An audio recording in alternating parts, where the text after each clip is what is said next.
Hey guys, I'm back. This time it's for the what I've been playing in the month of September. Um, Played probably consistently. I played two solid games, and then there's a couple I've been playing on and off. But I'm going to focus on two, and then mention a little bit about one that I played last month, just because I want to round off the conversation that I started last month.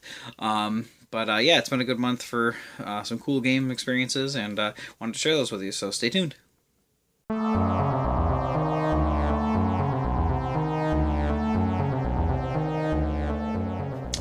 So the first thing I wanted to talk about is just some final thoughts on one of the games I played last month, and that is 9 hours, 9 persons, 9 doors. Really cool game. I talked about it in the last video, so if you want to check that out. But I wanted to mention I finished the whole game. I got the true ending, which there was like 7 different outcomes or whatever. And when I was talked about it last month, I only finished like one of the bad ones, and I was halfway through my second playthrough or whatever. And so I had a somewhat of a grasp on the game, but really this game comes together when you go through and replay it. And it's funny because I usually don't like to replay games. If once I finish a game, unless I really loved it, I'm good with it. And there's still some things they could improve upon to play through it multiple times, but they still also had a lot of good ideas to make it go faster. I think I might have mentioned last month you can hold right on the directional pad, and any dialogue that you've heard already, it will speed through at a super fast forward rate. So you are able to get through all that stuff and basically just get to the new stuff when you make new decisions at junction points or solve different things, go to different doors. So that was a cool thing that they implemented, but I wish they would have implemented it in puzzles that you've already done, because it was really annoying. Every time I started the game over, I had to do the opening puzzle to the game, and I memorized it, but it still took a while to go over here, do this thing, solve this thing, move this over here, add this to this, read skip through this text. So that's something I think that I haven't played the sequel yet, which I plan on getting in the future, which is Virtue's Last Reward, and that might have added that on there, but they might not have either. But what this game really does well is make you learn as you play through the next playthrough, because you don't, it's kind of one of these like whodunit kind of things. You don't know who's who and who to trust and everything, and with each playthrough you've learned stuff from the last playthrough. Well, I heard this guy's backstory at this one thing, or this guy did this at this one thing, and so it makes the stuff you've not only been through kind of different, a new perspective, but it also will help you kind of make the right decisions. And once you go through all the different versions of the story, you get to the true ending, and it pretty much answers and covers all aspects of the story. So really cool. I think this game is really neat. It's not my favorite visual novel-esque game that I played, but I do like what I've seen this game accomplish, and I'd like to see more games do it. And I want to see what the sequel does. And I have Danganronpa for Vita, and I know there's a sequel for that too. And there's some similarities to what I've briefly played of that, so I'm looking forward to going through those. But I wanted to talk about that before getting into the next stuff. So keeping with the theme of the DS, I always try to have at least one Nintendo DS or 3DS game in my 3DS at all times, and I bring my 3DS with me quite a bit. I play it a lot in between things I'm doing, or when I'm cooking and I'm waiting for stuff to, like, water to boil, I'll play, and before I go to bed I'll play and stuff. So I get through DS games and 3DS games like that. And so once I finished 999, I moved on to another game that I started a while back, but only played like 5 hours into. So that game is Tales of the Abyss for 3DS. Now, from my understanding, yes, it was originally a PS2 game. I didn't play it on the PS2, and from what I've played of this, I think that the PS2 one probably has slightly sharper graphics because the textures in this are kind of blurry. But everything's intact, it seems. The towns, the world map, the characters and everything. So it still looks pretty cool, especially when you have the 3D on.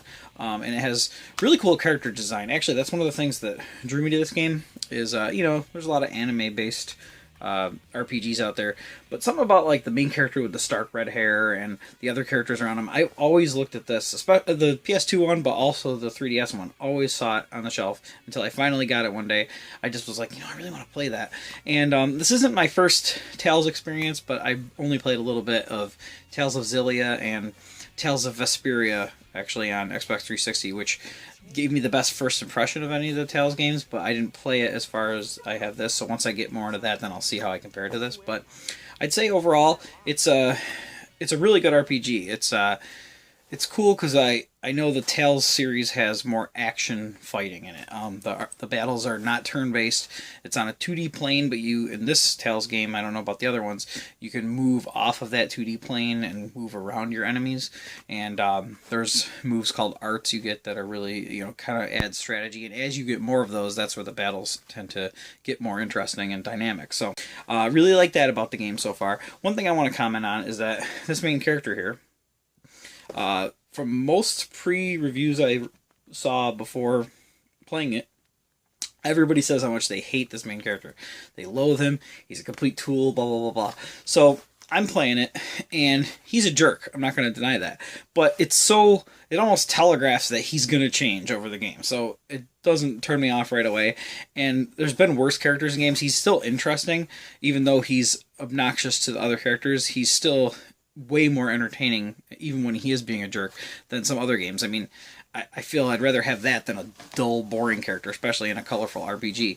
And he kind of follows this archetype that I actually really enjoy in whatever type of fiction, whether it's games or otherwise. And I guess the closest thing I can say is I'll call it the Aladdin character.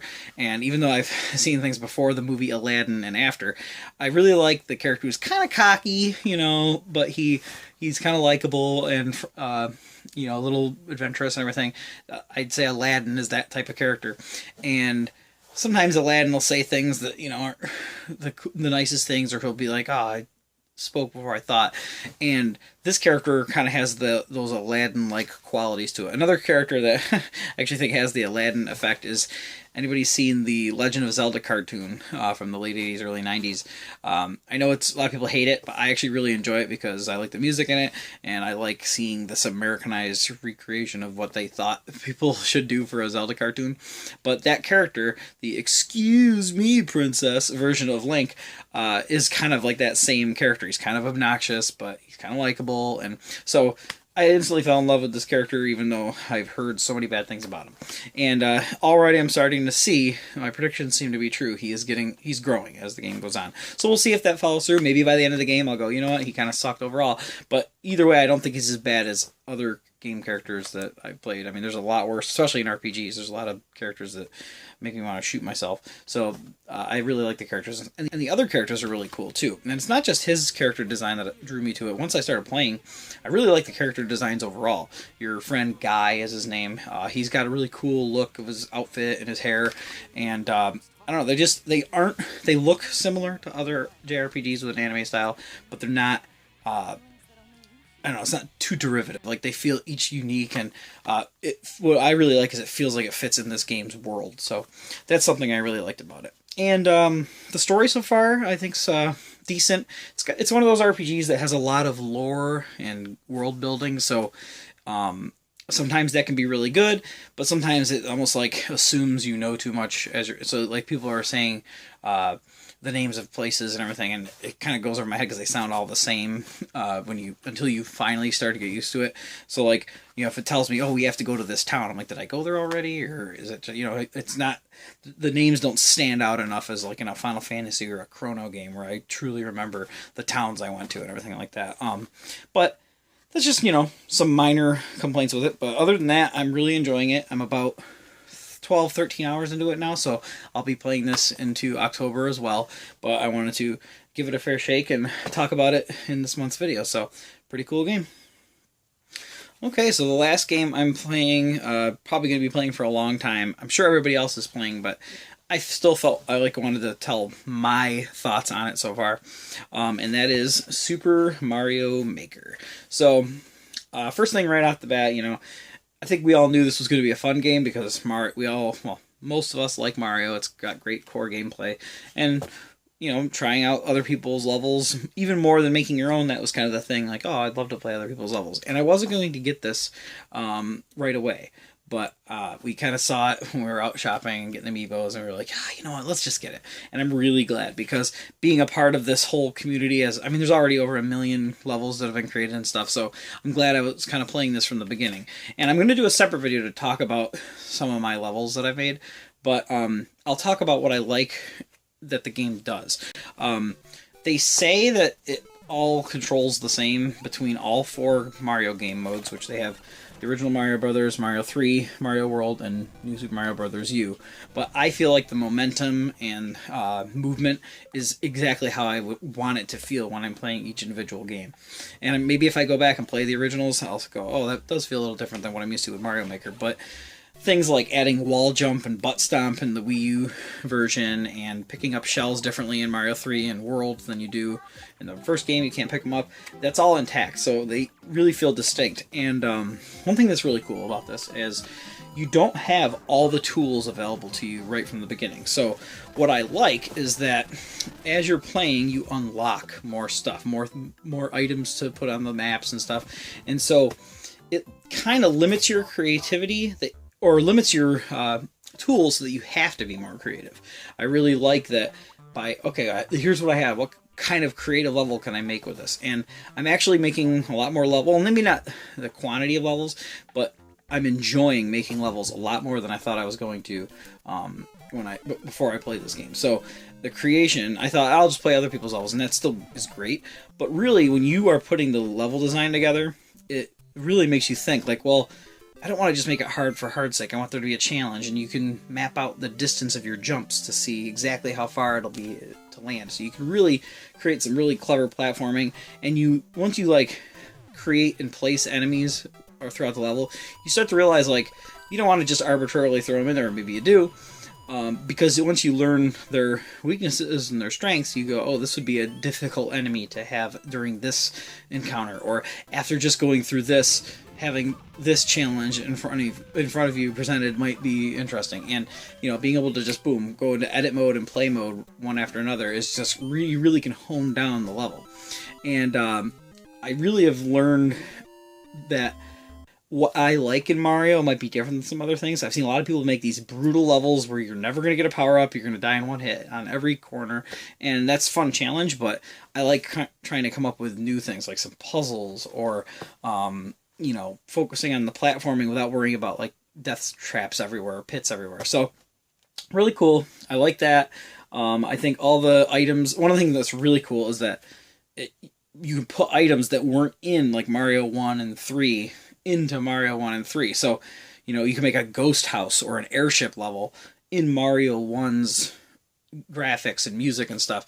And so I've been making a lot of Mario 1 levels because it just feels really cool with those added elements.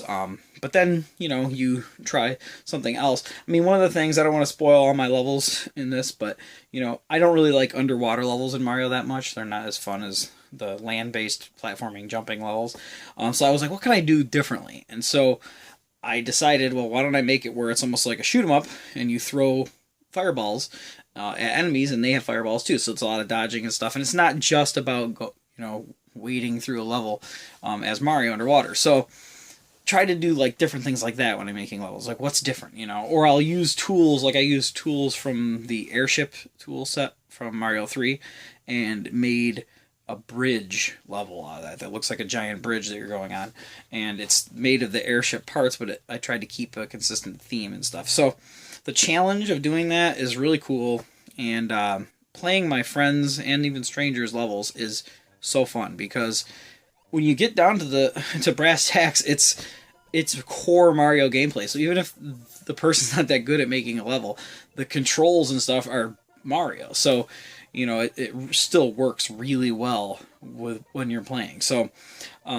can't say enough about this game. The only thing negative I can say, which I'm not really too worried about, is certain Mario elements that aren't in here, like sloped levels. You have to make like staircase levels. You can't make like a sliding slope. If they can put that in there, that would be a huge improvement. And then some enemies from the games, like the sun from Mario 3 that chases you, would be a cool enemy to have in the game and stuff. So, it can have improvements, but Nintendo rather has really been kicking butt with DLC. The Mario Kart DLC was fantastic. So if they do good DLC packs with this, where they unlock more characters and stuff, it'll be really cool. And one last thing. Unlockable characters, like I said, even though I was talking about DLC, this game has a really cool thing where you can either use the amiibo figures, or you can play through what's called 100 Mario mode, where you have 100 lives to just go through randomly different people's levels.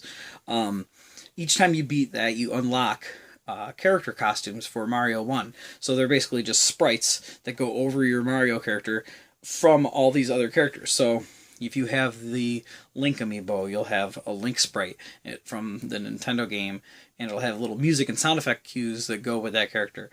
There's one for all the Mario and Nintendo characters. Even if they weren't in a Mario game, they'll have a sprite.